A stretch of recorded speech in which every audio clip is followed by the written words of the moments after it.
You can make a difference. And this day, we're talking about you finding your place, fulfilling your purpose, living out the dream that God has for you, letting the passion and the energy and the drive that God has for your life to be released, doing that which changes and touches someone's life. You know, every one of us, we're born with a holy purpose. You may say, I don't have the personality like this one. I can't speak or talk or do, and this particular skill or ability, it doesn't matter. God made each of us special. You were designed like no one else. No two fingerprints alike, no two voice prints alike, no two sunsets alike. God is a God of infinite variety.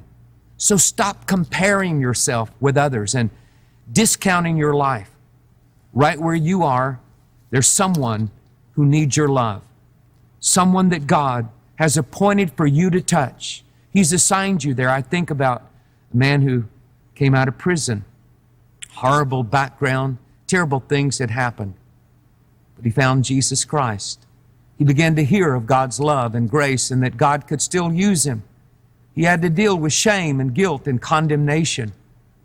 But Jesus helped him to see those things lifted off his life. Today, Phil Brown picks up people out from under the bridges, off the streets that are homeless, taking them for food and for ministry at our Dream Center right here in Tulsa, Oklahoma.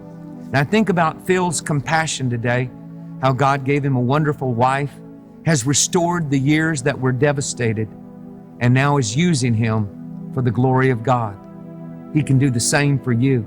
Instead of counting all the things that are against you, why not start counting all the things that God has for you? His love, His mercy, His grace, His forgiveness, His goodness, His truth, His promises, all those things are working for your life. I ask you to open up your eyes and look around you. Who could I love? Who could I care about?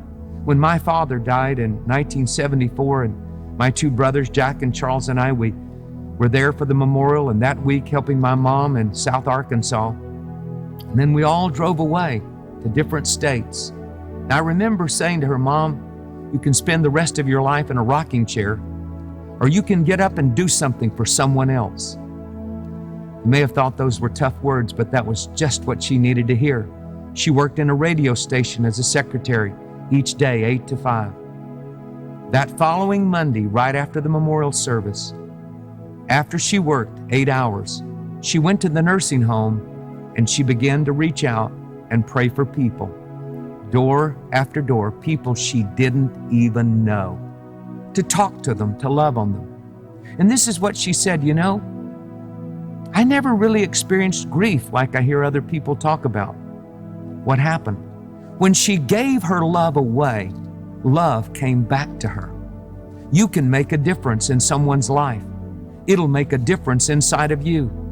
I remember many years ago hearing a story about a young boy who saw starfish washed up on a seashore.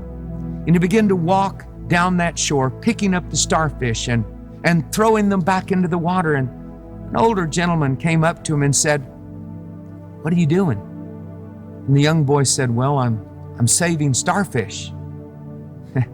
And the man looked down the beach and said, "They're hundreds.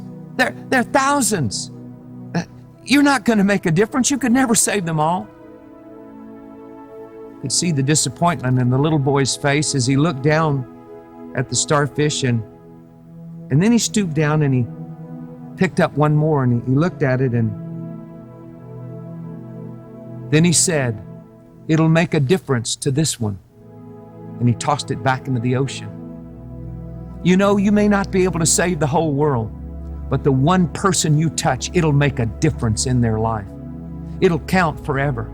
We were washed up on the shores of humanity when Jesus came from heaven and He picked us up and He's put us back in the ocean of God's love. This is the grace and the mercy of God coming to you. And this is your day to say, "Yes, Lord, use my life. Help me to make a difference in someone today. Be the Lord of my life." That's it. Pray it out loud. Jesus, take over my life and flow your love through me. In your name I pray. Amen.